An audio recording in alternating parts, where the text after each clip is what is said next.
হতে চলেছে ডাক ওঠানোর খেলা এবং এখানে যার সংখ্যা বেশি হবে সেই সংখ্যা অনুসারে চিরকুটে যা থাকবে সেই হিসেবে সে পাবে পুরস্কার। তো চলো দেখা যাক কার ভাগ্যে কি আছে। এই ভাইটা 20 বার মাথায় বেলুন ফাটিয়েছে, তাই এই ভাইটা পেয়ে গেল নগদ 10,000 টাকা। তোমরা এই টাকাটা পেলে কি করতে একটু কমেন্টে বলো প্লিজ। এই টাকা দিয়ে আজকেই আমি আমার আমার গার্লফ্রেন্ডকে প্রপোজ করব। 55, 56, 56 1, 56 2, 56 3, টিং টিং টিং টিং টিং টিং হয়ে গেল।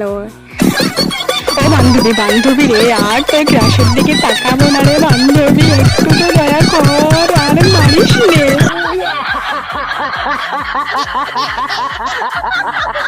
আমি 8 ডাকছি। 8 1, 8 8 8 2, 8 3। বান্ধবী বল কিছু, বল বল বল। না বান্ধবী বললি না। বান্ধবী আমি তোকে অভিশাপ দিলাম, 1-2 দিনের মধ্যে তোর বয়ফ্রেন্ডের সাথে তোর ব্রেকআপ। Like subscribe please.